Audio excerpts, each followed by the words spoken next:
for them as well. James Wegness, who also had a solid game in their last game against Virginia Tech.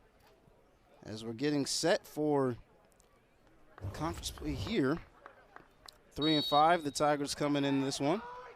And we're getting set as Big Red going from left to right, and the Tigers from right to left. Yeah, this should be an exciting matchup here. You've got a number 21 Cornell that does very well on the road. You've got Princeton, who's returning back home after an incredible 5-0 win, a team that offensively outshoots their opponents, but it's an even split for goals for and goals against. So a team that is able to generate opportunities but doesn't always put them away. So to get a shutout, to get a big win like that, definitely has to help build some confidence heading into this one. And the Big Red, no stranger to playing away, 7-1 on the season, Renee. So it doesn't matter what territory they go into, they dominate as well as any other team.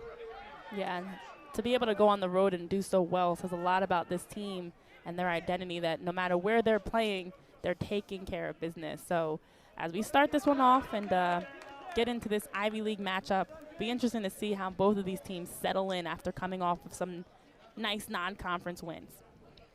Ryan Clare was trying to chase it down on the far side. Had 3 shots as well as a goal in their last game against Virginia Tech. Yeah, Ryan Clare has been a big boost for this offense for the Princeton Tigers, and honestly just a utility player that plays everywhere and can help in any way. Yeah, so now we're seeing both teams just kind of knock it a little bit more early on to start this game. Neither team just keeping possession, but just trying to lump it forward. A lot of bouncing around, as you mentioned, and Cornell comes up with it, trying to start off fast. And they're going to retreat this one to the back. Going right past the legs of Kingy.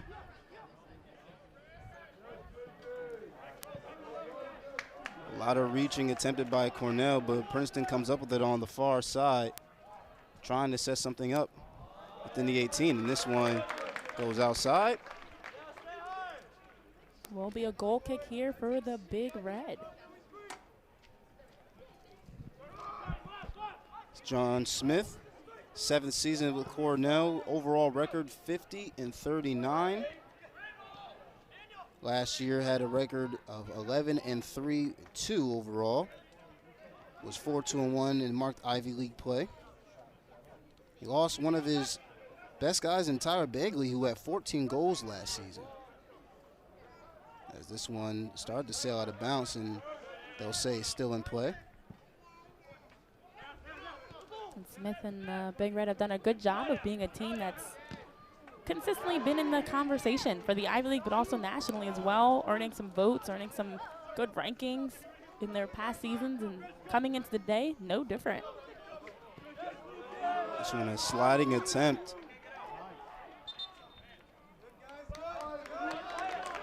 And I say this is in favor of Cornell, so they'll take over.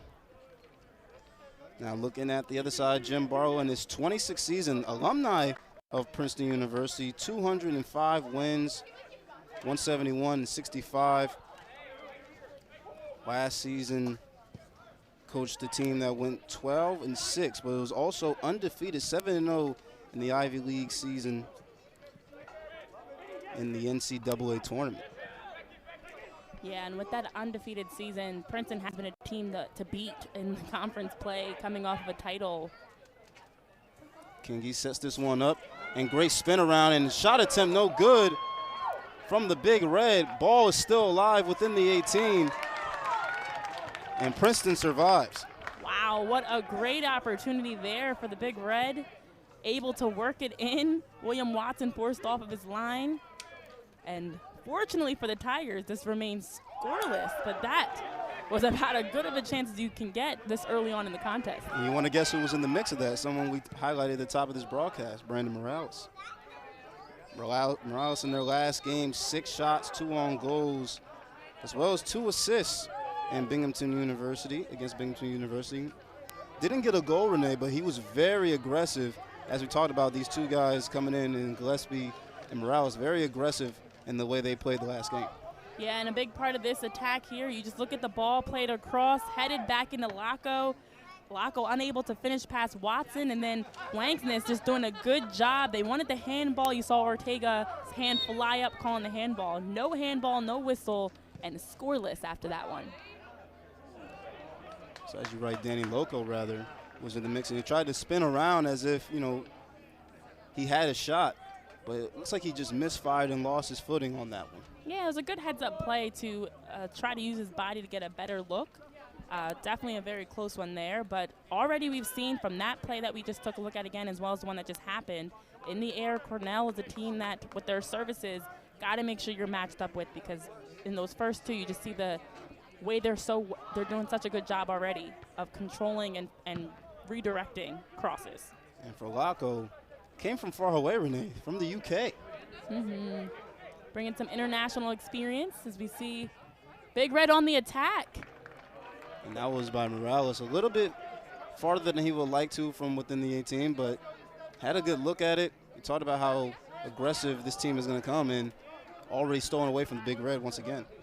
Yeah, Lenol Ortega involved in a lot of these plays as well.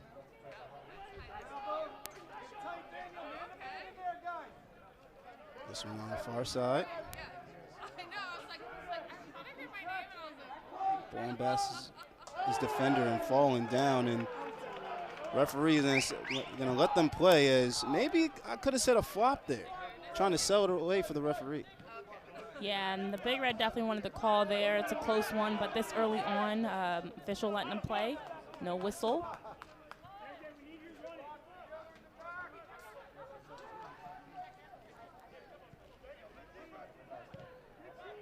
Ball moving around, players tied up, and this one's going to be a foul against Princeton, as Cornell will take over at the spot. Yeah, you take a look at this again. Just a lot of hands there, very physical play. Definitely a foul without a doubt on that one.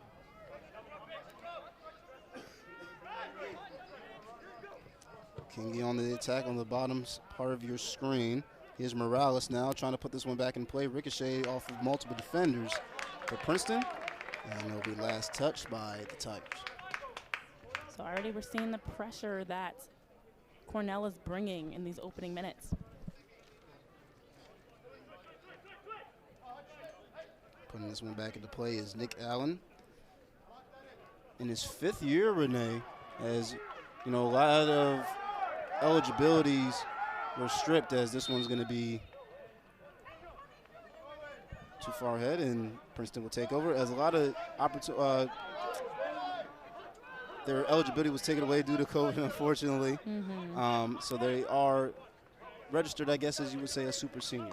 Yeah, a lot of fifth years, a lot of players that right now are, able to get that extra year, which is always great to see. We do see that last play was called out of bounds, it looks like. So Princeton continue to just try to play out of their own end so far to open this one up.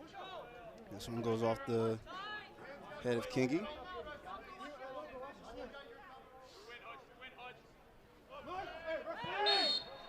This one with the overhead pass, and you just hear the Tigers saying, stop with the silly fouls. That's their 4th foul of the game. Mm-hmm. And every time they're trying to get forward, we've seen some fouls just being overly aggressive. But now the worst part about that is you're just giving the ball right back to Cornell.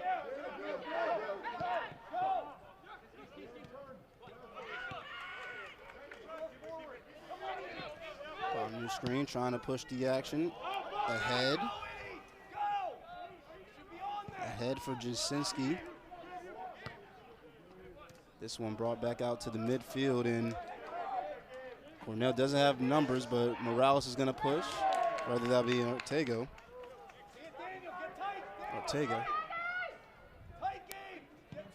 This one a sliding shot, but a diving attempt. And it was a great save by Watson to dive on. Wow, just look at how much pressure. That looked like it almost had the chance to squeeze through there. Nicely done by Watson to be able to make that save that for the near post shot, but Brandon Morales, Noel Ortega, you know, the attack that we're seeing already from the Big Red. This is why they are outscoring their opponent significantly and have about 30 goals on the season coming into today. Coming in as an overall record 10-3, 7-1 at home. A complete dominant season.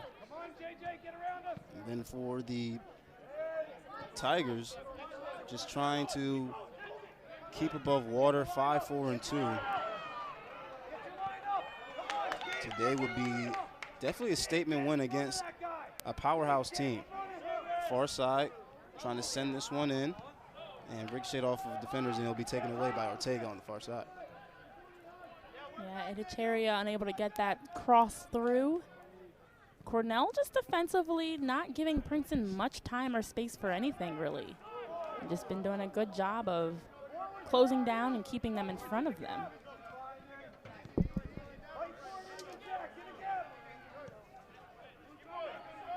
So right now, Princeton can't really say they're being the aggressor. They're just really, as you said, keeping it in front of them, but keeping things at bay, not really forcing the issue. They're trying to send things and make the long play, sending it over the head of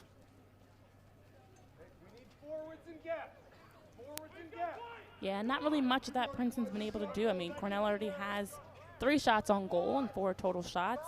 Princeton, unfortunately, 0 in most of their stats categories except for fouls and saves. So trying to see if offensively they can get some possession, settle in, and return some of the pressure that they've been getting from Cornell.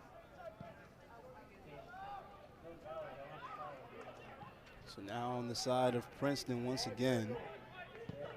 Sends this one ahead and taken away from Kingy, but then regathered, and they're going to say that it was a handball on Princeton, and it will be Cornell's.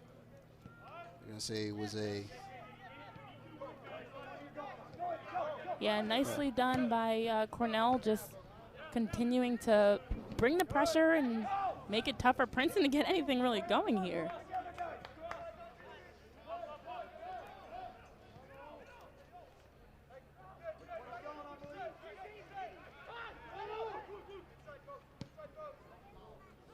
Send this one up ahead. Ortega, the nearest man by it on the far side. Waiting for his teammates to come up for him. He's going to send this one inside with Morales and Kingy right there. Kingy's going to be this one, and he's going to be the one to take the lead as he's telling everyone to calm down. But Cornell be the first one to strike.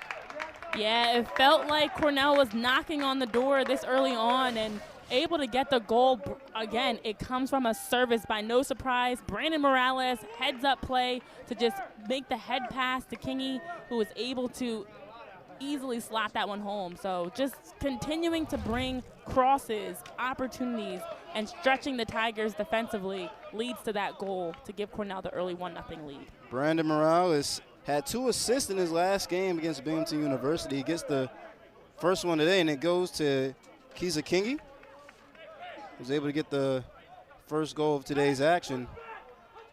Yeah, and what Cornell has been doing so well, and that one, of course, we saw go in, but they've had some other scary chances, is off of that first service, you see players rerouting their runs to be able to be in a position to finish it. So the first one goes over the head of Kingy, and he just reroutes, changes his positioning, so that now as Brandon Morales heads it back across, he's able to tap it in.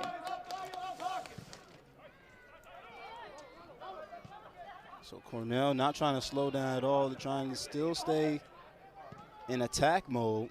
And now here's Princeton trying to bounce back. Great defense and great tackle that time by Cornell. So now with that, Cornell scores their 30th goal of the season. They've got 34 goals for and just 13 against, whereas Princeton has been around that 13 number, goals for and against, in their stats so far coming into today. This is a Princeton squad who so far we've seen has been more on the defensive end, as coming all the way up to get it was Watson for a brief moment, but he retreats back to his post. Yeah, Watson not giving any chances there. You saw him come flying off his line, trying to tip that one. It was just at the top of the 18, so a pretty tough spot on the field, but he still was aggressive off his line.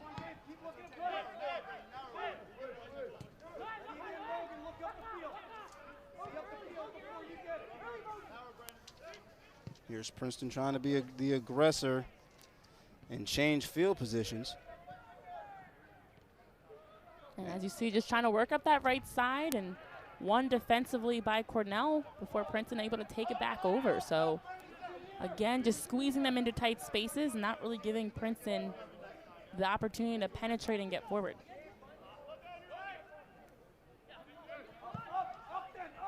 They send this one ahead.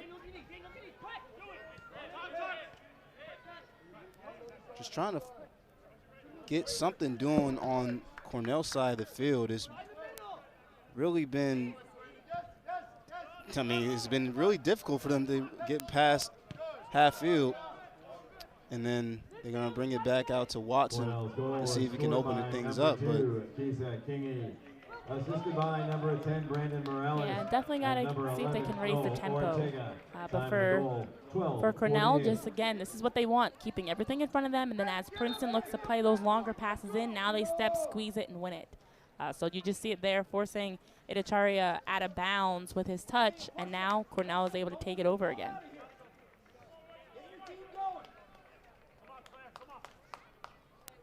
Substitutions being made as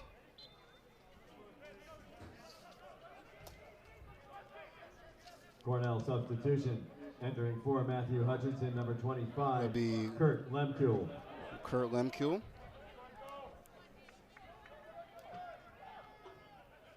Taking the seat was Matthew Hutchinson. So here is a little sign of life for Princeton as they're on the same side of Cornell. Let's see if they can do some damage here. This one will be right to the gut of the goalkeeper for Cornell. Yeah, and Ryan Friedberg got a nice round of applause when they introduced him, the Westfield, New Jersey native. This is like a home game for him. Not that Cornell's that far from here either, but you just could hear the crowd, that his nice fan base, I should say, erupt into some cheers as they introduced his name. And you saw last game, Harvard here, they also had their fans on the other side. A lot of fan favorites, even if it's the homecoming of Princeton. Definitely a good turnout.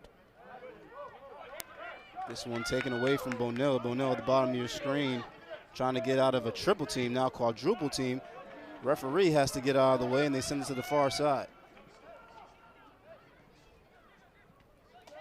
Here's Princeton trying to set something up, and a little bit off of the mark that time, just now on the same page with each other.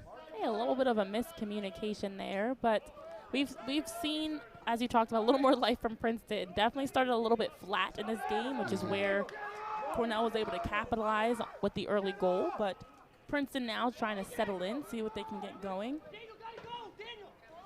As we see, it's really a tale of two halves, and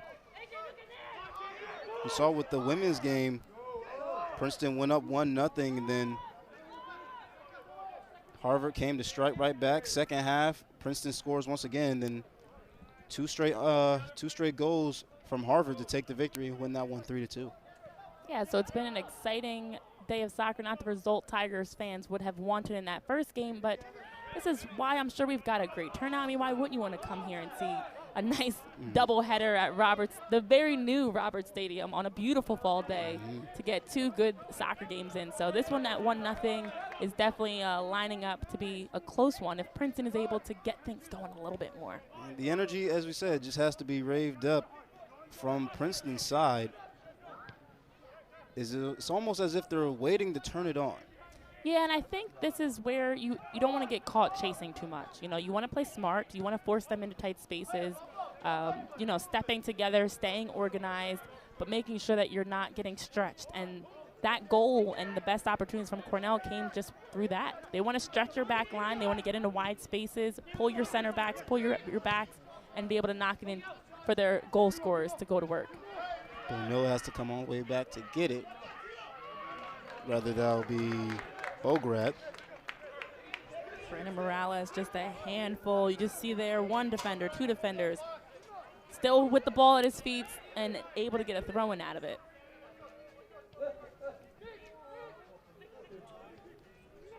They send this one into Morales. Morales tried to send this one in, but ricocheted off Princeton. Now we'll see who will come to the side for the kick. Yeah, so Brandon Morales again helping to generate an opportunity here. We get our first corner of the game as Cornell's going to send two to the corner. So one of them will be Connor Drought, and the other one Ortega. So Drought will be the one to set us up. Both players that were able to score goals in that 3-1 victory for Cornell in their last outing against Binghamton. This one almost found its way inside, but ends up being ricocheted off of Cornell. Looks like the official's going to have a conversation with Andrew Johnson. Yeah, he grabbed the ball. Delay of game warning. And I was wondering, you know, that's usually one of those things, like almost in basketball. You don't want to hand the ball strictly to the opposing team. You want to be the one to hand it to the referee. That time he just held on to the ball a little bit too long. Well, the thing is, and I'm not surprised about it, Andrew Johnson is, as a center back, has to be the one to retreat back and get organized. So sometimes defensively you do delay the game because you need time to get back. So I'm not surprised that he maybe did that on purpose to give himself some time to get back in his position. Just little tricks to the game. Oh, yeah, the game within the game. It's all about strategy. You don't want Princeton playing quick and now you're caught out of position. Yep. You see Princeton really just urging themselves mentally to focus on the next play, focus on winning the next one, making something good happen. Not really in a hurry, and a great pass, and it's going to be offsides as room to run was Morales. And he just looked to the sky and was like, no way. Yeah, and Morales very offsides there. Definitely didn't have a look across as he was taking off, and you just saw Princeton holding up, pulling that high line. But for Morales, for goal scorers in general, that's what you're trying to do. You want to play on the last shoulder. You want to see if you can get in behind, get opportunities to get into open space.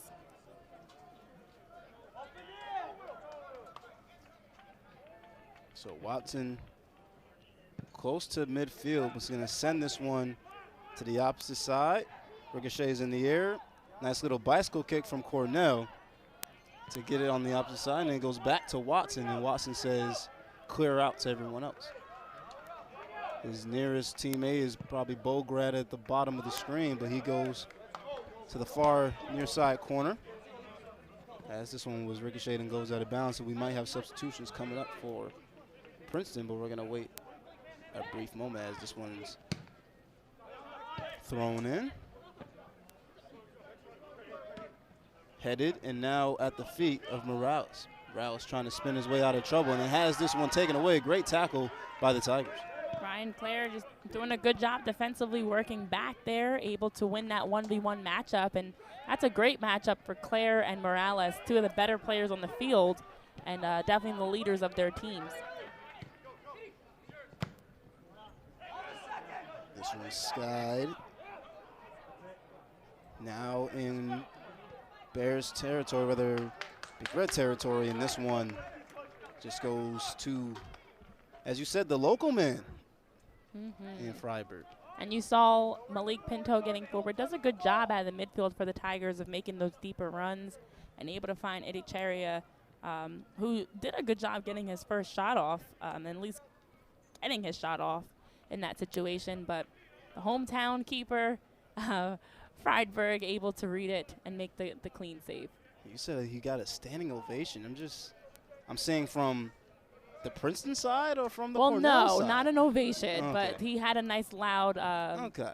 You can just see that a lot of his family and friends are here as he was introduced, and I just have been seeing. I like to pay attention to those little things. I've been seeing. Hey, yeah, you cheering. caught up on it, and as we said, it may be a homecoming game for Princeton, but Substitution our for opposing Princeton. teams today have been no stranger substitutions coming in for Princeton. And there he is. This is his homecoming also. He's like, I also have some things to celebrate here from Westfield High School. I'm not the, look, I'm a Jersey person through and through, but that's one, I think it's more North Jersey is what you can consider it. Either way, it's not far from here as he gets a chance to have some family and friends, see him play in his home state, and see if they can knock off Princeton. That drive is about 45 to an hour. Yeah, it's not that bad. It's not that bad.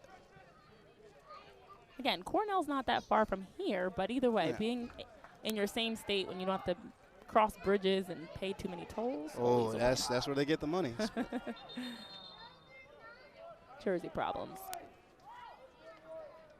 And surprisingly, with Princeton, they're really like smack dab in the middle of a lot of places. Even in it's between here in Philadelphia. A lot of teams are within Philadelphia, like places like UPenn. Yeah, a lot of close schools in the area. That's an easy drive. And so far, Cornell, even though they've had several road games, this one probably doesn't feel as much like an away game as some of their others that they've had this season. Can you try to set things up and go the distance? This one's set up and skied in the air and picked up by Freiberg. Friedberg makes the big save. Nicely done.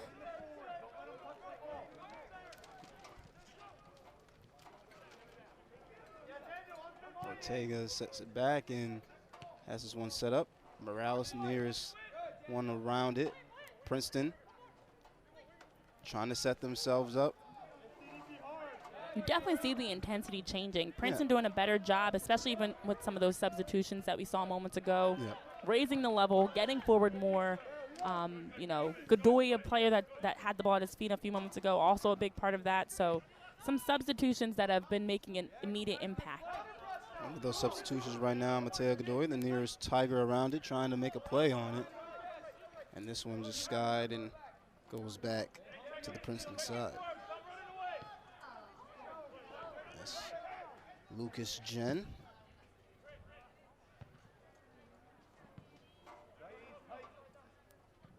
And it is interesting that with those substitutions, Mudashiru and Godoy step into the back line for Princeton. You don't often see too many defensive changes, let alone center back changes. But Princeton has a very flexible roster in that sense where they can have different looks just depending on what the game calls for. So. And I was just going to ask you, is there a reason maybe why they've decided to go with that kind of look? Yeah, maybe to go a little bit more offensive. Those are players that log a lot of minutes for them and have been big roles on this team. So I think just some changes, getting them out there, pretty much halfway through the first 45 to see if you can tie this thing up. And the theme that's been really in this first half as we're inside 18 minutes, we've seen that they've needed some kind of offensive spark, Princeton, as Cornell now here with another opportunity as Morales was ahead of the pack and was trying to get things started. He sends it ahead for Godoy. Great setup. Goes off of the knee and the heel of the Tigers, and last touch by Cornell and a quick throw-in. Yeah, and part of those changes, getting Walker Gillespie back on the field, as we highlight in the open, a player that's been a big boost offensively. So him, Daniel Diaz, Bonilla, you get Ryan Clare into the attack, definitely gives you a more offensive look in your formation. Godoy tried to set something up inside, and a great strip and tackle by the Tigers. A solid one.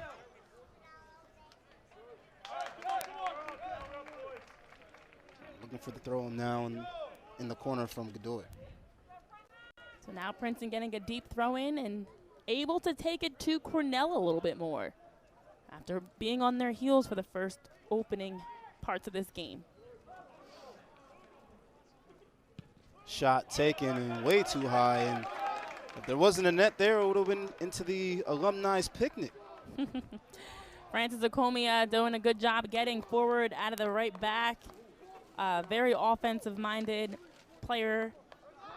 and able to take a shot from distance and maybe wake some fans up a little bit more too as the ball came flying towards them into that net. Hey, well, great weather and looks like good food over there as a picnic as going down with Zero. But we'll see what the call will be, as there will be a quick conversation with the referee and Kingy. Yeah, Kingy was also whistled for a foul a few moments ago, so Kisa Kingy gets a couple back-to-back fouls. That was a harder foul too, so the official just having a conversation. Oftentimes they'll just talk with players to make sure to keep things under control before issuing a card, especially this early in the game. So Watson goes the short route and then has this skied. So now on the offense here are the Tigers, and this one sails right out of bounds, and definitely some miscommunication on the Princeton Tigers side, as not aware of the ball going over his head was Bonilla. Yes, and you just could hear as soon as that miscommunication happens, the pass sails out of bounds. Princeton from the bench onto the field. Everybody was just urging, let's stay in this, we got this, it's okay, get the next one. So really just trying to stay locked in and focused, one play at a time, even if they're making a mistake, to be able to bounce back from it. Gillespie there to cut off the pass. Then it was Pinto.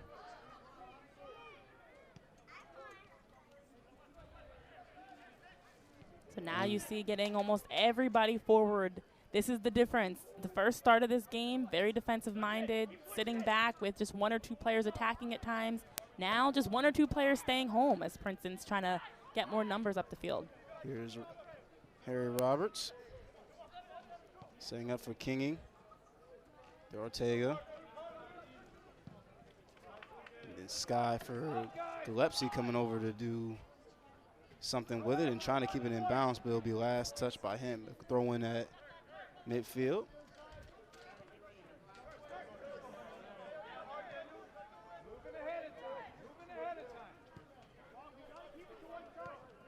So now Cornell just keeping it, just working the ball around themselves. I mean, when you feel the momentum shifting, it's always good to be able to take that moment to resettle yourselves, and that's what we're seeing Cornell do a little bit of here. Nicely done by Kingy to head it on to Hilbert. Looking at the matchup between these two overall, Renee, Princeton has the win-loss record in their favor, 35-27 overall record, and when at home, they're 22-10. So they definitely get the job done when being here at home. Just today has started off rough, and we talked about it, just maybe a little bit lackadaisical. Yeah, definitely. This, you know, when you look at this series overall, Princeton has had the better of the outcomes, but as they're looking to get another home victory today, definitely probably not the start they would have wanted, not only in the score but also how they've come out and played. On their last game, October 30th last year, of course, on Halloween, same month, just a few days away, but they won that one 2-1, so Cornell does have the one. We could be maybe awaiting a 2-goal outburst from the Princeton Tigers, but still have to see that we're inside now 13 minutes of this first half.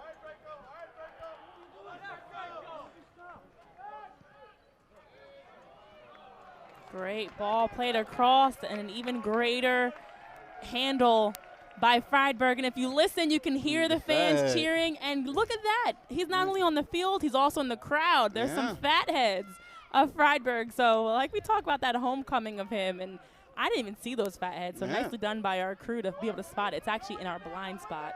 Friedberg, I'm sure, has seen it, though, with his face when he on was the walking sidelines. out. It's definitely good for him. He's had a solid game. Hasn't had any goals allowed, or really hasn't had any pressure attested to him so far in the early part of this game. Definitely. I've seen a lot of posters in the past, but it's been a while since I've seen a good old fat head on the sideline. And I'm just imagine, like, how hard is it to cut those out? Like, I always wonder how that process goes.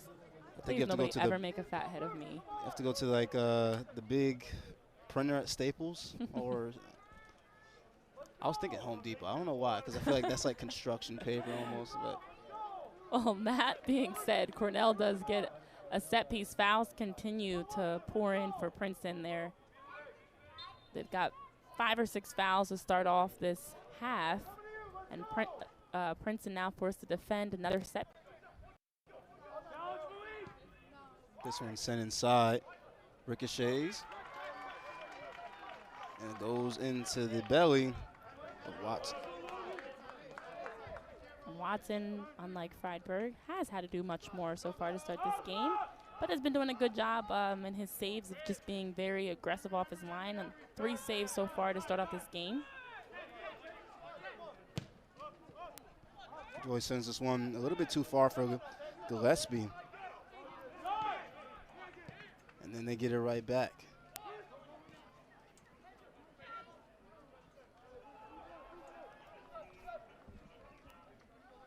So now Cornell on the far side, striding and taking his time, pacing himself.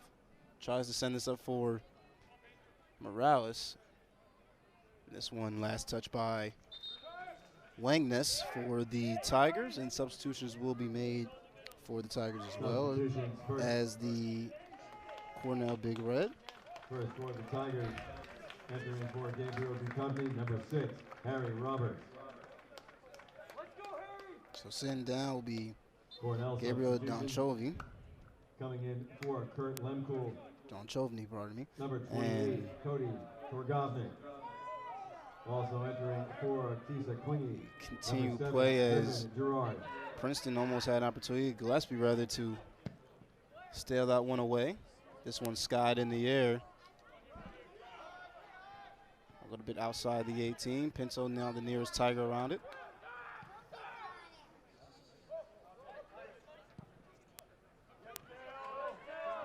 Nicely done by Mateo Godoy to step and win it, but then Kingy wins it right back, and Brandon Morales on the attack.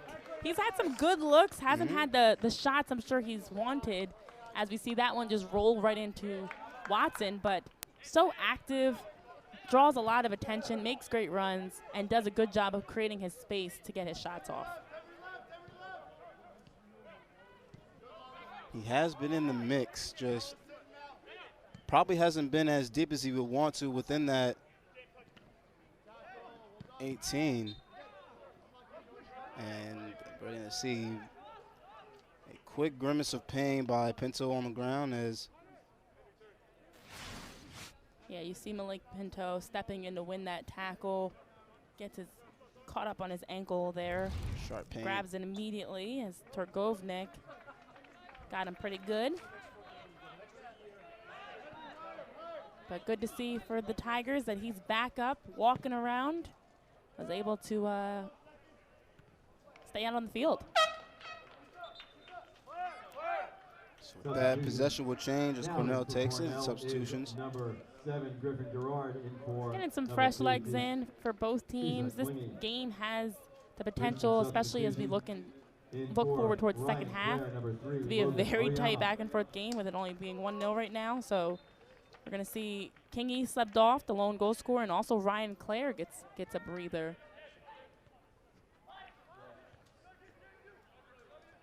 So Oyama will come in for the Tigers. On the other side will be Griffin Gerard.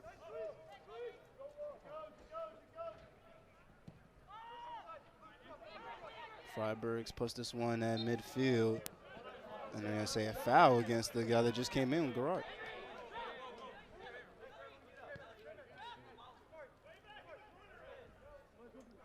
So we'll be at the spot of the foul. Pinto looking to hear back from the officials. Yeah, so now Princeton will take their time on this. Originally, we were possibly considering playing quick. Looks like they're going to instead get a lot of numbers forward, only keeping Mudashiru back. He sends this one inside, but to the far side, and maybe thought I saw it go off of Cornell for a brief moment, but they'll say they take over. I believe they ended up calling that a foul. Just saw a lot of contact in the mix of that play up, and that will be the call. Yeah. So another foul as Princeton. They were over the back. Exactly, Yeah. a little too much there on that set piece.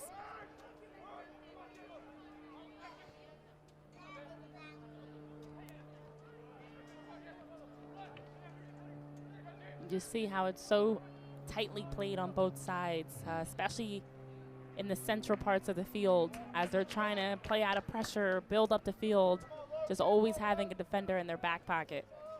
And also, again, still some miscommunication from the Tigers' point of view. A lot of these passes have been going to the left, and everyone is thinking the right, and vice versa.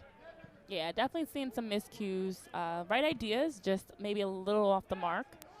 But that has been something that's allowed Cornell to maintain possession, that they're getting it right back if Princeton's turning it over.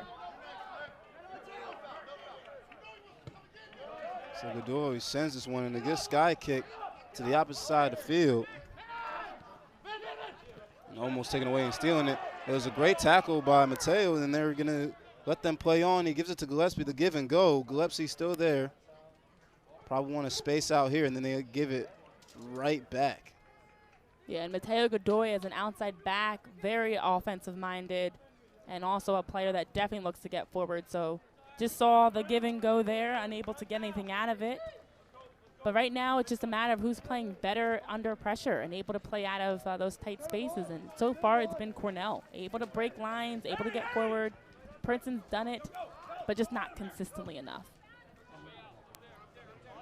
This one high in the air, and it goes to the Princeton sideline.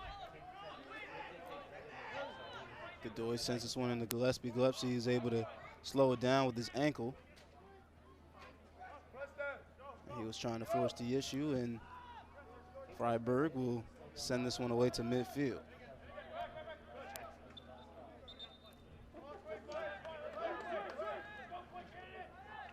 Akamea, the nearest one there. He fell down looking for a foul. He did get it.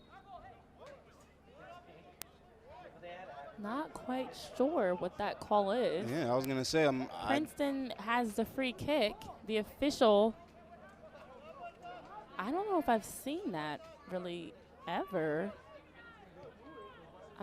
I know sometimes officials will blow the whistle if the ball is rolling, but usually it just stays with the team who was making the kick. That was weird. So not quite sure. There was no really clarification on what the call was. Yeah, nobody really contested it. If I was Princeton, I think I would have. A lot of the players were having their heads up. But either way, it's going to be a Cornell throw off of that odd sequence there. And the reason it's big for Princeton is because it's been already hard to get within that side of the field for you.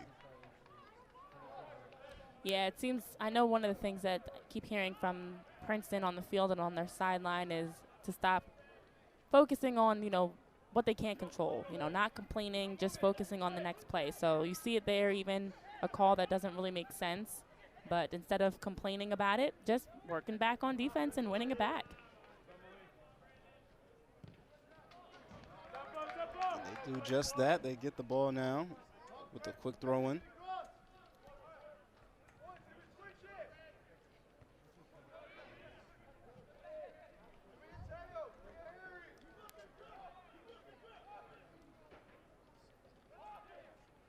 This one in on the far side. That's Gillespie. Gillespie keeping it in bounds, fighting his way, and a little bit too much contact. And that's great work right there by Walker Gillespie. As an attacker, he also defends very well and also does a good job of high pressing teams' back lines. The tough thing is he's doing it by himself. There's a lot of white jerseys that weren't in a close enough area to win the next one or to help him out. So for Princeton, that's something that they've got to look to adjust. Get forward together. As you find Walker Gillespie, as you find Daniel Echeverria when he's on the field, join them in the attack, and now you can pressure as a unit. We primarily only see Gillespie on that offensive side. And as you said, just need more hands in the pot to at least get something going. Mm-hmm. Great header that time by the Tigers, and a great send-off, but maybe a little bit too strong. Gillespie trying to beat it out, and he threw his entire body just trying to create some kind of pressure. Nicely done by Mateo Godoy to play a ball into a dangerous area, forcing Freiberg off his line to have to make the save, and Walker Gillespie takes a gamble looking to pressure it.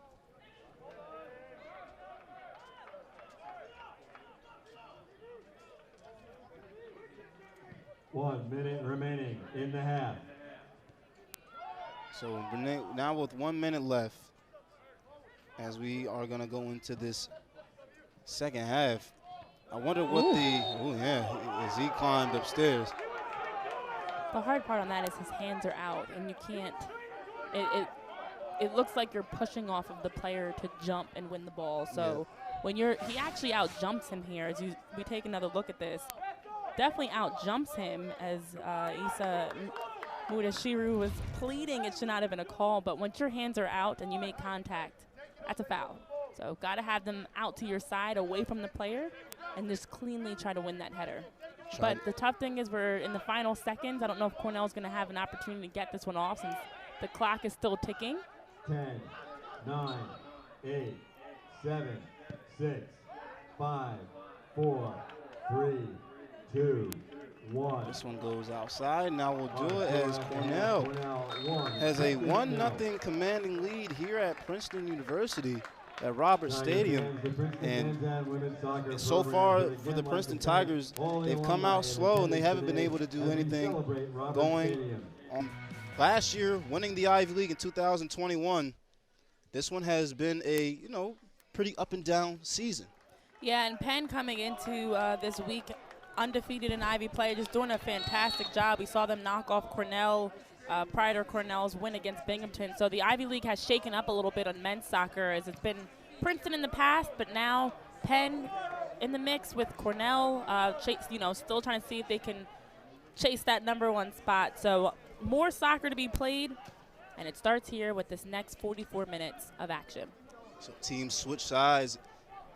Cornell now going from right to left, and this is the same side that Princeton had a tough time getting on in the first half. Yeah, so from the beginning, you just want to see how these two teams come out of the break. How are they adjusting? How are they stepping into this game with a 1-0 lead? How will Cornell maintain it? And then also on the other side for Princeton, looking to tie things up, what will they do to get their offense going a little bit more? So Cornell, for the most part, has played overall a solid game. Only one offsides the entire game, Renee. So a lot of the things that they've done in terms of timing when sending the ball over the defender's head and setting up as one time for Kingy, it's been pretty solid all game. And has been, and just doing a good job with getting their passes off quicker and combining nicely around Princeton. But as you see on your screen, there are some changes that have been made for the Tigers. Just looking across this roster, Watson no longer in net. Also on the back line, making some changes as well.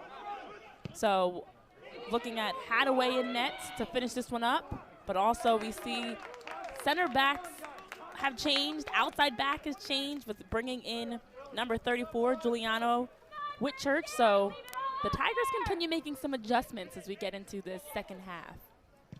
As you mentioned, Hadaway now playing in his 5th game this season. Has 12 saves, coming this one with 12 saves, and has a win-loss record of 2-2, so he's even. And for Watson, and rather I want to ask you more for the net keeper, do you want to just see a different look when it comes to something like that? Well, these two have also been splitting time throughout the course of the season, but more splitting games. So one playing one game, the next getting the next game. We don't often see them splitting halves. So that is definitely a different look, but at 1-1-1 in Ivy play, trying to see if they can tie this up.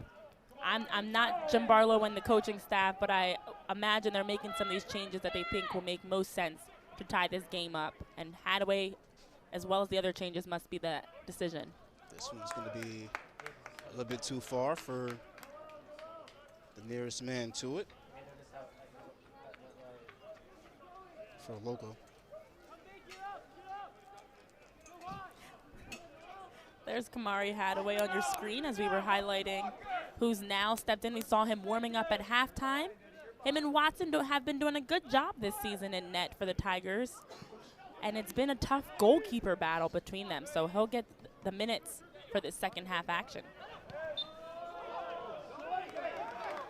Some disagreeing, but Princeton comes up with it. Kamari, sophomore out of Alexandria, Virginia. As we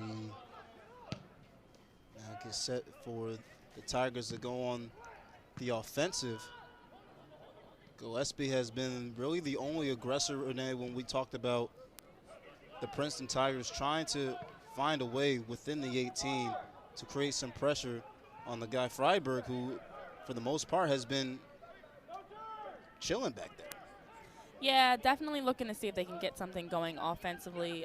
You know, I think they're trying to figure out the right combinations also in lineups. As we talked about before, a team that's got a lot of depth but also a lot of versatility, which sometimes makes it harder to figure out who to go with. But on the other side for Cornell, no issues for them whatsoever, as we see them getting forward and attacking again through Daniel Laco, who had that last chance that was blocked, and now Kingy. Kingy on the far side, and great defense as this one goes over the net now, and it goes into that picnic area for the alumni. Yeah, we will now get our first corner of the half as we get some looks at the crowd. This is a family-friendly but also a pet-friendly space, too. Yeah. Seeing some golden retrievers. I heard a dog barking in and around our vicinity. So bringing out the kids, the pups, you know, getting the whole family out here for some Saturday action. Connor Drought to put this one back into play from the corner kick on the far side. Gives the signal, sets it up a little bit too far for Kingy, but then finds his way inside and almost a bicycle kick like for Brandon Morales, and it goes over the head and is able to get now a 2-0 game. Wow, and this is opposite of what we saw from the first goal. First goal of the game, Brandon Morales heads it into Kisa Kingy. This time, the tables were turned off of that corner by Connor Drought.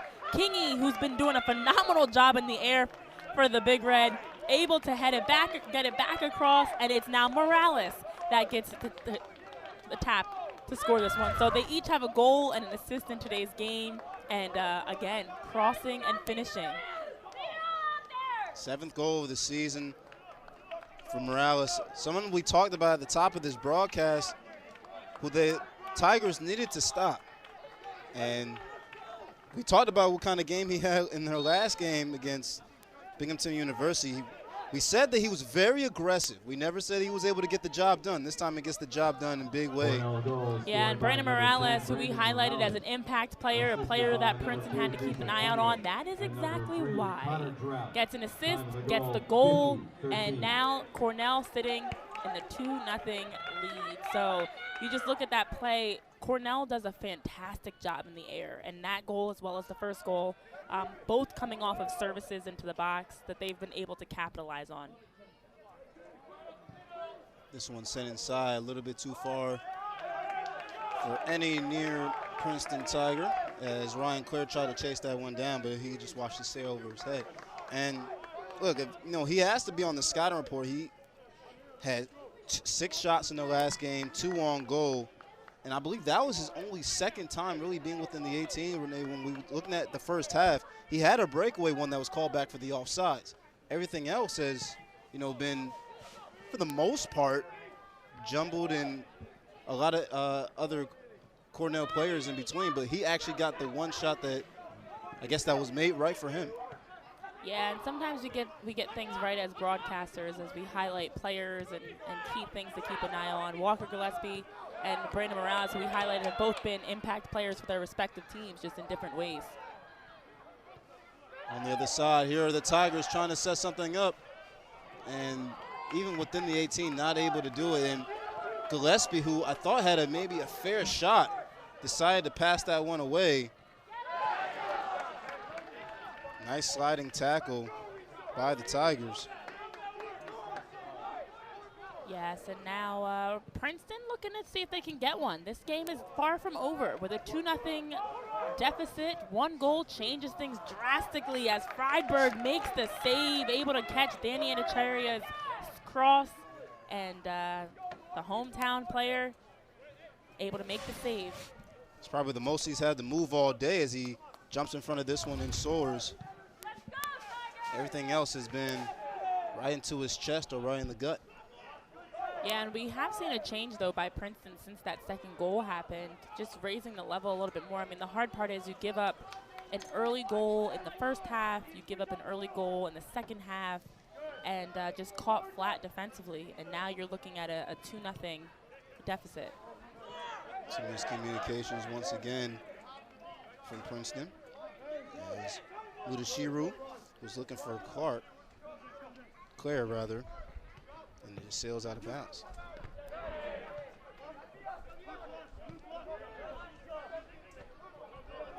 Gillespie wanted to come up and keep the ball in the play. It does ricochet off of Big Red, so Princeton will take it on Udashiru.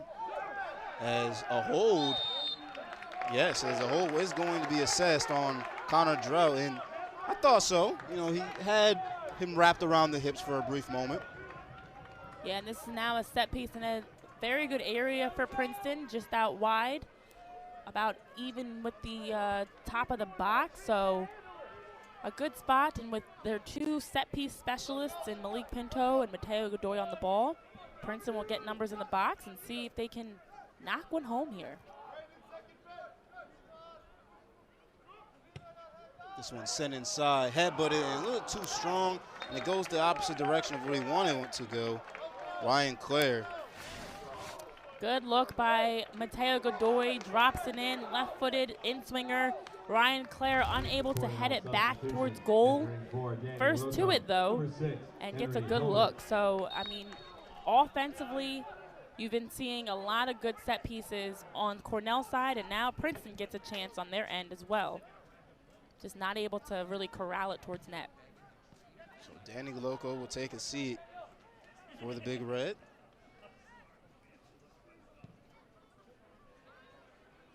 Cornell skies this one into Princeton territory. And the man that just made the last goal to make this now a 2-0 game. On the far side, that's Morales. Yeah, you just see Brandon Morales with the ball at his feet is something special. It's like a yo-yo, just very technically sound, okay with not only one defender but even two defenders on him, and able to work in those tight spaces. And that's why he's offensively been such a big boost for this number 21 Cornell team, and also been able to help be the difference today. Lucas Jen right there to slide in and make things hectic. And a pass that goes awry is now turned over, and then Gillespie tried to get a foot under it, and then it goes off of him. Well, Princeton is bringing more intensity this half, although they may now be looking at a 2-0 deficit. One positive for them is they have been raising their level in this opening 10 minutes. You see a lot more contested passes, clearances, 50-50 balls, as we see the foul there against Malik Pinto. So fouls have now also changed a little bit. We've seen Cornell fouling a little bit more frequently. You got to wonder where this kind of energy was in that first half. Is there a reason why they started off slow? This one sent inside. And then if it wasn't ricocheted, I think James Wagnes had a clear shot. I think he got a good foot under it. That's a very good look by Wagnes, and able to first time volley that one on goal off of Whitchurch's first touch. If that's not blocked, I don't think there's much anybody can do to save that one. It was a heat seeker. Nicely done by Wagnes to be able to control that. This one in the mix, headbutting it in, and now cuts the deficit now to only one goal. And some extracurricular after the play, but the goal will still count as the referee is. Yeah, and Princeton trying to play quick off of that goal because time is ticking and they don't want to waste any of it. So as soon as Ryan Clare gets the goal off of Mateo Godoy's corner, as we take a look here, Mateo Godoy drops it in. Ryan Clare able to beat Friedberg to it, knocks it home, and immediately Daniel Idicheria runs to grab the ball out of the net. That's a heads-up play there. Time is ticking. You don't want to allow Cornell to move slow. So you want to get the ball, get it back to midfield, and get things set up, because now down 2-1 off of Ryan Clare's goal, you want to make sure you can get a second one. So nicely done by the Tigers. So Idicheria, who was in the scuffle for a brief moment, as we look at the replay once again, Yes, nicely done by Ryan Clare. We saw him on the last set piece be the first one to it, but headed in the wrong direction. This time, not making the same mistake. Ryan Clare did a good job using his body, being able to beat Ryan Friedberg to it and score the goal. He came into this one with 5 goals on the season, now gets his 6th against a ranked opponent, number 21, Cornell. And cuts the deficit now to 1 goal. So the urgency has definitely picked up for Princeton, who came out kind of sluggish in that first half. As this one's going to be a tough tackle, and this one's going to take a shot, but drifts left. But shaking up on the play is Connor Drought, who had the sky in the air to avoid the tackle, as we're going to take a look here. Yeah, and Connor Drought looking to just sneak past Issa there, and Mudashiro got a little extra. So Drought down. I know we also just saw this has been a very high-paced sequence of events on for that last play around the goal. Danny Echeverria was issued a yellow card as he was trying to grab the ball out of the net. So no foul called off of the Cornell chance by Connor Drought, as that near shot went just wide of the goal, and Cornell able to respond back after giving up a goal with a really good look of their own. So it'll be the second yellow card on Princeton today, and Echeverria being the culprit on one of those. Assisted by number 8, Mateo Godoy. So now here's Brandon Morales. Morales sets it up for Kira, and there it is, rather Kisa Kingy, and he's able to strike right back for Cornell in the Big Red, and it's still now a 2-goal ball game. Wow, I don't know what Morales and Kisa Kingy had for breakfast today, or what team bonding happened between those two, but 3 goals on the day, and all 3 goals between these 2 players. Again, it's Brandon Morales able to draw Princeton defenders. Kisa Kingy times his run, able to stay on sides, and wide open. There's not much any goalie can do there, as he was able to squeeze it past Kamari Hadaway for the finish. So Morales to Kingy, Kingy to Morales, Morales to Kingy, and it's a 3-1 ball game. And look at this, Renee. He's coming off 2 assists already against Binghamton University. Now he gets 2 assists today to the same guy. And it's, like you said, I don't know what they had for breakfast, or at this point, maybe lunch, if they had something to eat before this game. But they're clicking on all cylinders. And look, a lead that was only 1 goal away now is right back where you started. So now the job just gets harder as the time is dwindled even more, and the effort that you have to exuberate is going to have to be exponential. Well, Kisa Kingy, who's listed as a defender sometimes, had just 3 goals to it. Not just, that's a great feat, but had 3 goals, 2 assists coming into today, and now has 2 goals and an assist. So he was close to passing the 10-point mark. Well, he has passed it with already a 5-point effort in today's game. And then as you talk about Morales on the other side as well, with 2 assists and a goal. I know we often like to highlight a player of the game. Well, right now it's looking like a dynamic duo of the game. Yeah. These 2 around the goal have been trouble. And I got to ask, like, would you give it to more of the facilitator, or would you give it to the scorer? We'll have to stay tuned. There's still 30 minutes left. But as of now, it's pretty even. But either way, that's quite the response for Cornell after giving up a goal to answer back with a goal. Here's Ortega, and then Drought had a chance to go for it, but he just let it sail out of bounds. And Morales, he was starting to dictate how the offenses ran, as he had options going to his left and his right. His team still has the ball. This one inbounded, fighting for it, legs tangled. And a foul will be assessed against the Tigers. And an eventful stretch of time. I think we were still recovering from the goal by Ryan Clare when we saw a goal less than 1 minute later by Kingy. Time in that goal, 57-19. So that's how close this game has been. Even though 3-1, Ryan Clare scores in the 56th minute. And I know we had a lot of stoppage, so it seemed like it was more than a minute that passed. But 1 minute in gameplay passes before the next goal. This one inside, and just a little bit too high as it goes right over the net. Jasinski had an opportunity, as we're going to see here, set up perfectly. if he's able just to fit this one in, softly tapped or directed more to the left, we're talking about a one-goal ball game once again, Renee. Yes, nicely done by Princeton. Again, able to work upfield through Mateo Godoy, who's always one that's helping to facilitate and get their attack going. The tough thing is with Ryan Friedberg, the freshman goalkeeper, with the size that he has, it's tough to sneak one past him over him at standing at 6'3". Yeah, he looks tall but out there. nearly able to tuck one in under the crossbar there. Godoy sets it up again. He's able to get it inside the 18, but Freiberg comes over to clean things up. Even from this angle, yeah, he does look 6'2", 6'3", very tall frame. He didn't have to even jump for that last one. But all in all, Princeton trying to get within some kind of scorings opportunity. Gillespie stays with it, fakes out his man, and he just sends this one behind the net. Nicely defended there by Cam McQuat, who we actually been talked a lot about, working this entire game, and as you can see him on your screen with that left arm wrapped in a cast. And even though you don't need your hands for soccer, it's not easy playing with anything on you in terms of wraps and casts and braces and things like that. So Cam's been doing a good job defensively of anchoring this back line for Cornell. Cam McQuat, senior out of Easton, Connecticut.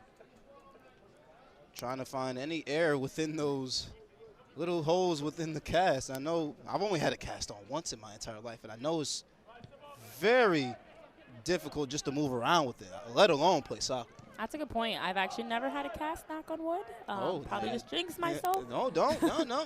But that's definitely hard. It's heavy. It's uncomfortable. So, yeah, good job there. And that was a near chance on the one end, and no whistle on that one. So the intensity continues here in this game. It's as we're talking about one play, another major play is happening on the other end. So the second half is definitely picked up in level. Jasinski calms things down and brings it out to Wingress on the far side. This one set up within the 18, jumping forward in that 6'3" frame once again by Freiberg, going up to high point it.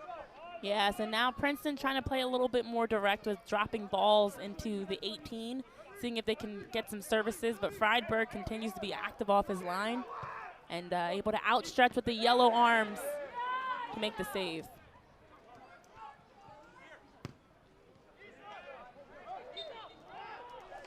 This one will be foul, assessed to Cornell. Going to be a spot foul right there for Mateo. Nicely done by Princeton to win the 50-50 balls. We saw Issa Mudashiru gets the first header, able to help Princeton win it back, and now through that play, gets a nice set piece from a good space. Mateo sets this one up and just finds nothing but red jerseys as he's trying to get back in the action, and beating him out was Ortega. And Noel Ortega does a good job using his body there, able to hold it up. Cornell did not have numbers off of that set piece, but Ortega was able to buy himself some time, and now they're able to get players forward.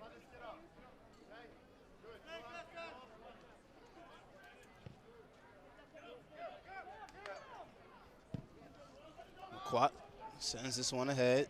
Ortega right there, as well as maybe some miscommunication. And that ball took a really odd bounce, and you just could see Hadaway was coming off his line to scoop it up, but it kind of bounced through the 18, in and out. So Hadaway was unable to get that one and instead had to play with his feet. For Henry Hilbert, number 19, Danny Loco. So Henry Hilbert, who was also one of the beneficiaries to get a goal in their last game against Binghamton University. And you want to guess, Renee, who he got the assist from? Well, there's a 2 out of 3 guess with Brandon Morales having 2 assists in that 3-goal game. But yes, you guessed it. He's been setting up his teammates so nicely all season, as we've seen again today. Gillespie gets the header, and Tries to set it up for Jasinski on the other end, but this one just finds Freiberg, who sends this to Kingy. This one sails out of bounds, and Cornell will take over with the quick throw-in. So with just under 25 minutes remaining here, we've seen an action-packed start to the second half. We were wondering how these two teams would come out, and we've seen 3 goals in this second half, some great near chances. But now you have to wonder, what does the next 24 hold? Exactly. And then, look, anything can happen, materialize. Again, we saw one goal happen, and the next goal happened in the very next minute. So, but for Princeton, just have to continue to be the attacker. 24 and counting. You know, the time is starting to dwindle, but the opportunity in the window is still open.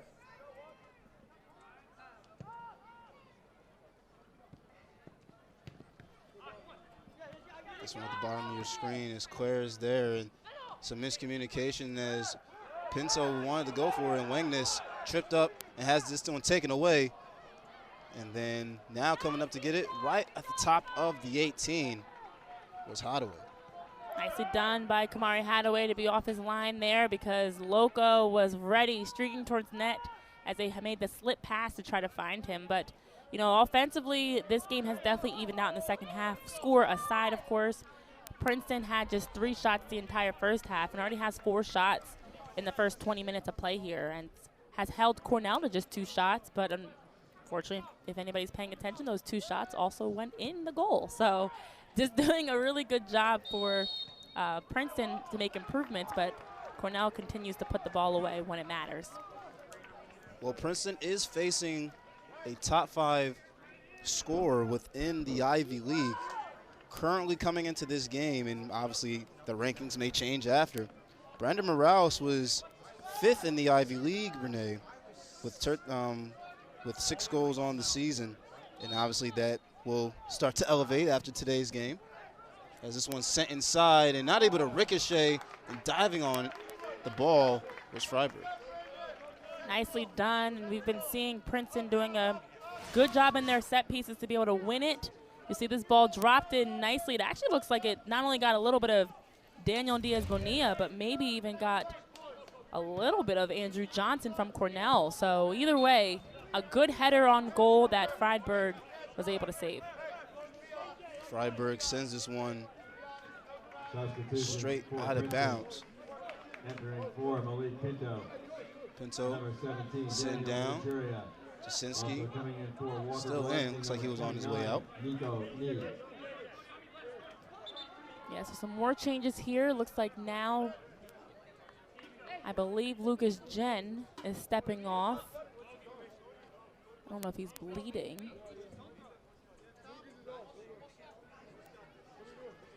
Looks like he's just walking, but he will get a substitution.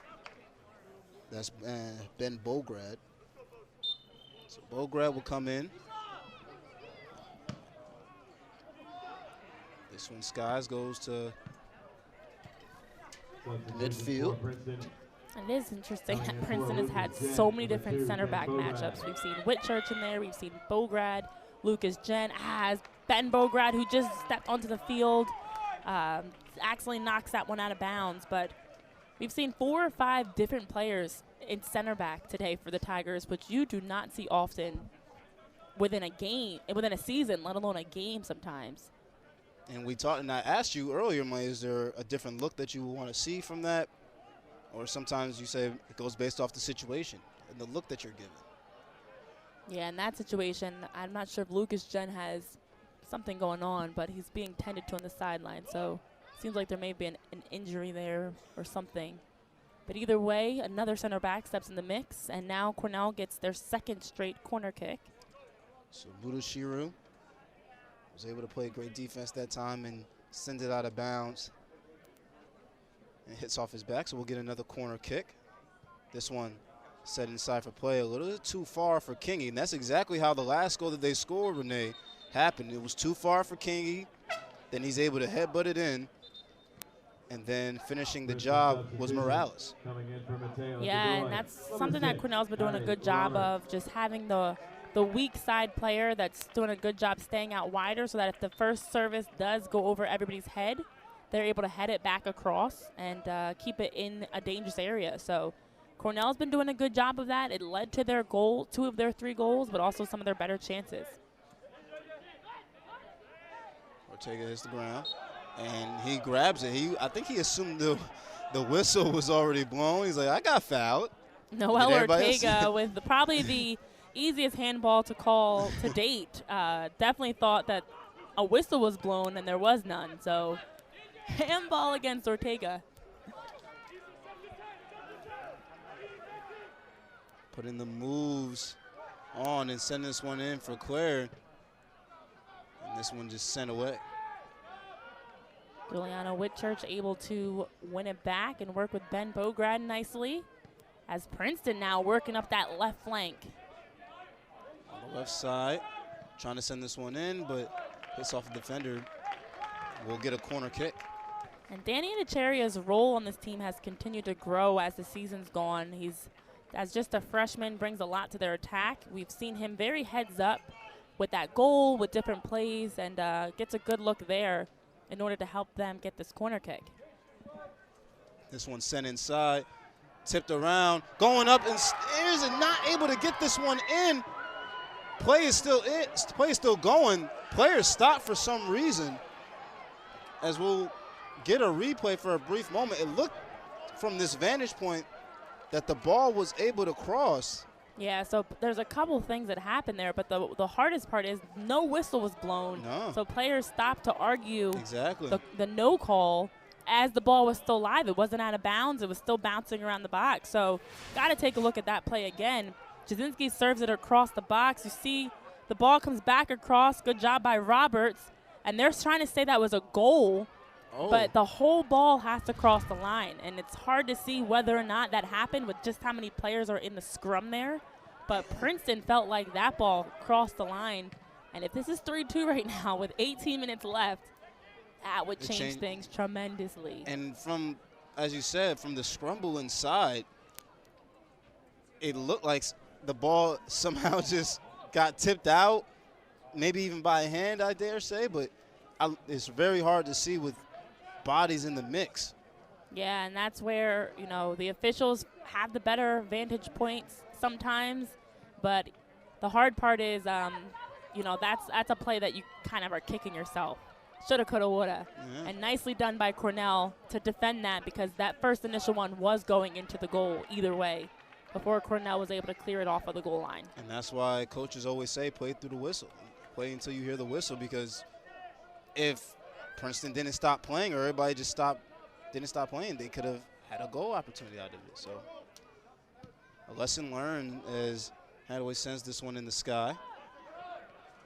Kingy heads it.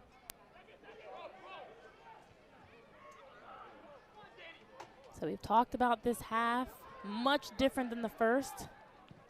Higher tempo, but also some crazy plays that we have seen throughout the course of this game, and that being one of them. Nico Nee over there setting up. This one hits off the chest of Big Red, but doesn't stop Freiberg to come over and put it in his belly. So inside 17 minutes at exactly 16:40. Time ticking away from the Princeton Tigers. As they're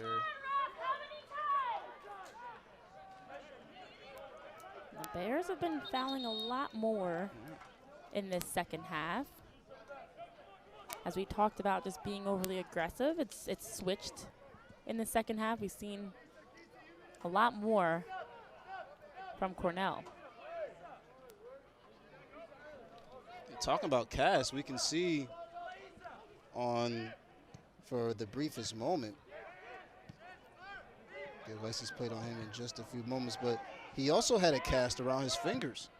Yeah, Whitchurch definitely with that pink wrapping. Looks like his hand is taped and has been playing through that throughout this season as well. But now Princeton has been raising the tempo. They've been keeping some better possession. They've definitely generated more shots in this half, but Cornell doing exactly as we just see there with Ortega's takeaway, keeping it in front of them. So Ortega trying to beat up Minushiru. He's going to get called for the foul at midfield.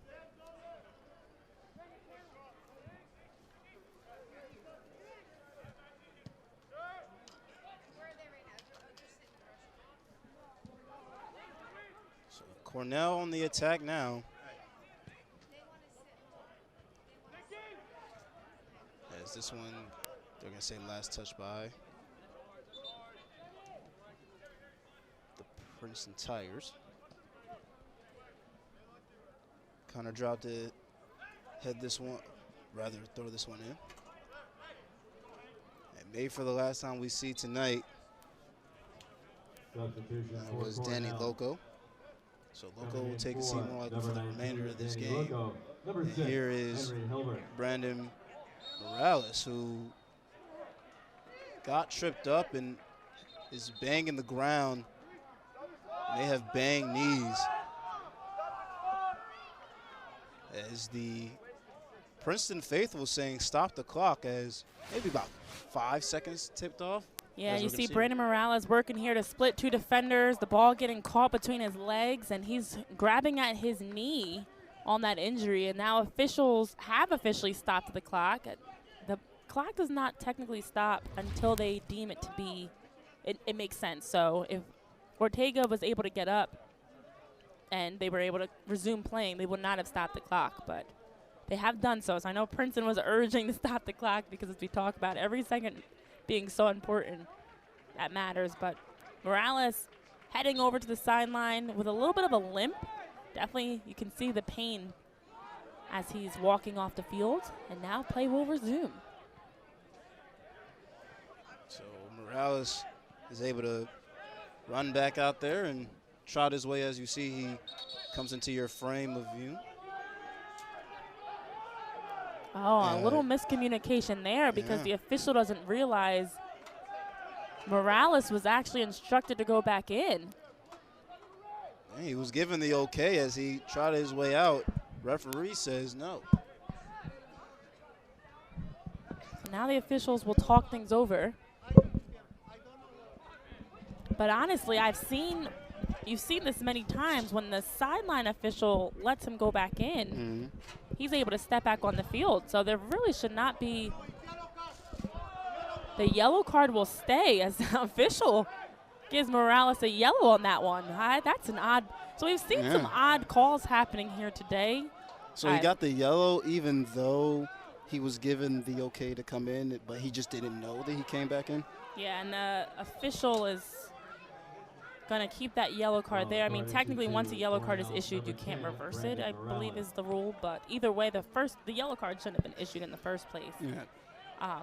But we've seen some odd things, and I'm not an expert when it comes to referees, so and I no will foul keep called. my opinions to myself on that one. And no foul called on the other end. And, you know, I don't think that is on the same level of a makeup call, but here are Big Red now as Drought is trying to run it down as he is. Left side of the 18, still fighting for it. Princeton holds on and kicks this one away. With the 3-1 lead, the most annoying thing about that yellow card Morales has issued is you don't want to have players getting a yellow. If this game does become more physical and another yellow card is issued and he's got a red, you know, that for looking forward does a lot to impact your team. So, you know, with this being a 3-1 game, up by 2, kind of comfortably, you don't want to have it become that type of a game. Yeah. Foul issued to Princeton. Cornell will take over.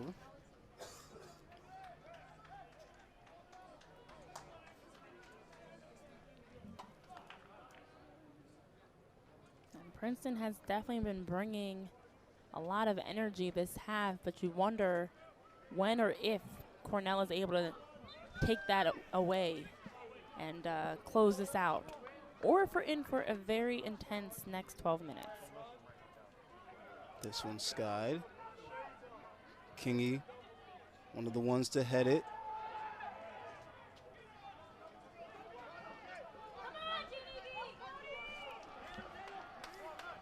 Princeton takes over. And Bonilla on the far side, trying to work their way inside the middle. And Kingy has this one taken away.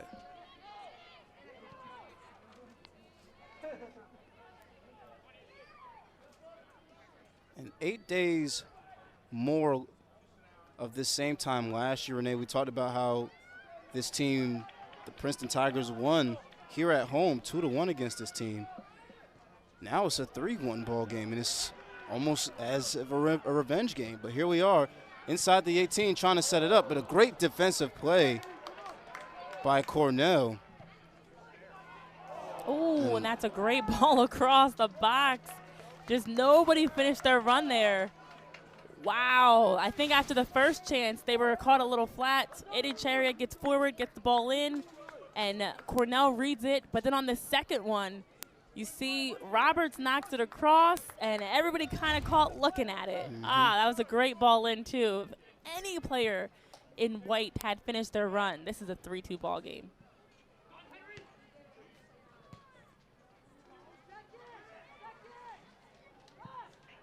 There is a lot of, within the next couple of weeks, a lot of Ivy League games left to play. So this game, very important for both of these teams, as they are trying to see right now with Penn sitting at number 1, who's going to be able to catch them.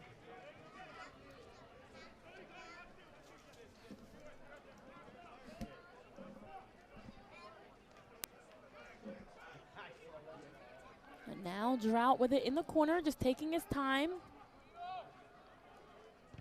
Morales has this one batted away. Finds Kingy, and Kingy took the shot well beyond the 18, but goes off of the Princeton defender. High pointing was had away, and we're still on the ground now. Inside now, 10 minutes exactly. Ortega dancing with it. Now they send it back to Drought on the bottom of your screen. The offsides call is issued here. And now for Princeton, with 9 minutes remaining, time is ticking, not in your favor. Yep. Gotta see if you can get forward. Cornell's been attacking a lot more this last stretch, which helps them out with keeping it.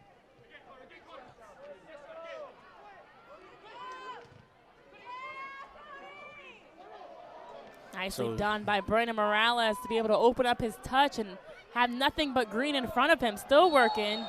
Daniel Diaz-Bonilla will absolutely be issued a yellow for that one. So he had 2 whoop-de-doop plays, I guess you could say. He pulled the chair almost on the last defender, and then this one he spun around him, and all he felt was someone on his hips, and as you said.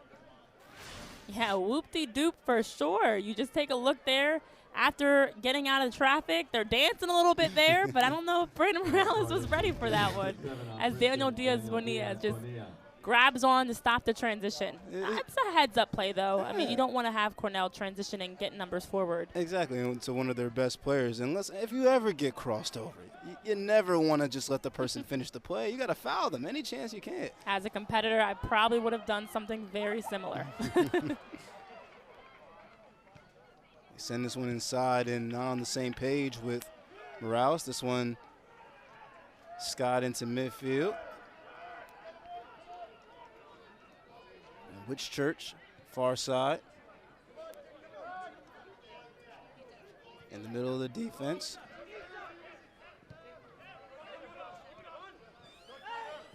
Jasinski is trying to have this one stay in play, but goes out of bounds. Jasinski will throw it in. Substitutions as Wingness will come out. And his replacement will be Ryan Winkler. Number 15, Ryan Winkler. So some more late changes in the game happening here.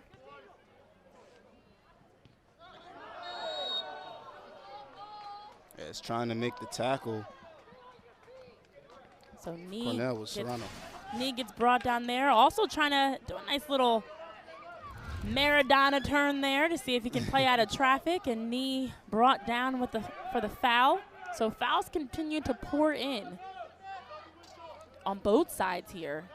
But this is what you expect from a game between the number 2 and 3 team in conference standings as of today. Very tightly played game. This one sent inside, goes over multiple big red heads, but just sails out of bounds and drifts to the left. But they are going to say last touch by Cornell, so it'll be a corner kick for Princeton. And that'll be Jasinski on the far side. We'll see if white jerseys can stay in the middle this time, Renee. And this one bounced up in the air. Still playable, fighting through traffic. That's a tough call there. Idacheria was working so hard. Handball looks like it will be the call, but when you look at a play like that, he was in the middle of 4 or 5 red jerseys, all competing for the 50-50 ball. Sometimes you got to just let him play on that one there. Man, he was hustling. He was doing everything. He's like, I'm and fighting through. The tough thing about handballs is the ruling around it has changed a little bit, and if a player has an opportunity to move their hand or controls the ball, will determine whether or not it's a handball. So I don't know that I fully agree with that one there. But again, not an expert over here. Hey, we're here to assess it. So we have our takes, but at the end of the day, the umpire's way it goes, rather the referee's way it goes. This one will be thrown in on the far side. Switching positions of the field, going from left to right. Here's Claire. Retreat dribbles and brings this one back out to Mudashiru. And this has been one of the better build-ups by Princeton. They set it up, but then this one just kicked away by McQuat. Ishira settles it, gives it to Claire. Claire sets it up for Bonilla. Bonilla tries to set his man up inside. And as you can see, some disappointment on Idashira's face, saying, if I just got a shot, just give me a chance. Give me a chance. So close there. Just nicely done of being able to build it up the field. As you mentioned, just give me a chance to get my team on the scoreboard, but not done yet. Jasinski with the corner. And having a tall goalie just must be a great asset to have for Freiberg, just to go up and high point it anytime he wants. Yeah, just a freshman, and he plays very confident off his line, does a good job of reading the play and able to make that save, which is such a big time to cleanly make the save, as Princeton has been heavily on the attack in that last play. Here's Claire, sets up Bonilla, but then this one cleared away. Now Princeton looking to play more direct. You've got to play urgent. You've got to keep the ball. Got to see if you can generate quality chances, not just quantity. Got to get quality chances to get forward. But unfortunately, this is what you don't want to have happen, as the ball's knocked out of bounds, giving Cornell a chance to take their time, run some more seconds off the clock, and take the throw in.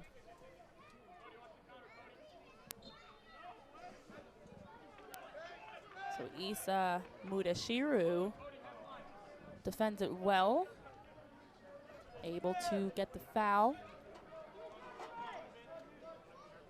Had a way to send this one up. Down the sideline, Claire the nearest Tiger around it. Jasinski tried to keep this one in play. He's able to somehow. Ball being tipped around, finds Claire, and then last touch by Cornell. Quick throw in. They get it in to Bonilla. Bonilla tries to set up Idashira. Idashira just not able to beat it out, and this one will be kicked away. Quick throw in. Try to give a give and go. As going upstairs and making a receiver-like catch once again is Freiberg. Freiberg has definitely had many more plays in this second half. A beautiful ball played across. the outstretched, the yellow arms, able to beat Daniel Itticheria to it and make the save. There's nothing really you can do. Once he's up there, that's pretty much it. Here's Claire. This is with Church, not Shira. He sends this one, bends it, but just way too much to the left. And I understand taking the shot. If he just kept that a little tighter. That's a great shot, though, from distance. And as we talk about Friedberg's 6'3" frame, it's hard to beat him, especially from distance. But you could just see the way that Itticheria was trying to knock that one back post and see if he could tuck it in. Almost was able to do so. A great heads-up play to take his space and get the shot off. Princeton has had opportunities. Even the one questionable, not really say call, but questionable play where they all stopped. Both teams stopped in the middle of the play where there was no whistle playing. We could have been at a, as you said, a 3-2 ball game with one goal trying to tie. Ryan Winkler working up top for Princeton. We saw him subbed in not too long ago. Also bringing some size to the front line, but some aggression as they're trying to chase this game. This one set up inside as Claire got a head on it, but again, just not enough velocity and power to challenge Freiberg. He just waltzed his way over as we're approaching now only 1 minute left in this game, Renee. Yeah, and this is a tough one for Princeton and a huge win for Cornell as you look at Ivy standings, and I know we highlighted them at halftime. Princeton sitting at number 3 in points in the conference, so a win today with them playing Penn in the final game of their season would have set them up nicely in their final stretch of games. But for Cornell sitting at number 2 in conference play, coming off of that loss to Penn, huge to see if they can win out and get some help to try to surpass Penn in the Ivy standings. So this is what you love to see at this point of the year as we're nearing late October, Halloween time, that teams are this close in conference standings. You said in the first game that we had at the doubleheader, you don't really want to rely on anybody else to get you in. You want to make sure that you do your job and handle your business. Yeah, but Ivy play has always been so tight. It's been very neck and neck, where there's been a lot of teams competing in that top spot. So this season has been no different of having 2, 3, 4 teams that are close in competing. 5, 4. So that will just about do it for us here as we have a chance to wind down here. And Cornell comes in with a big road victory, their 8th road victory of the season. So remaining top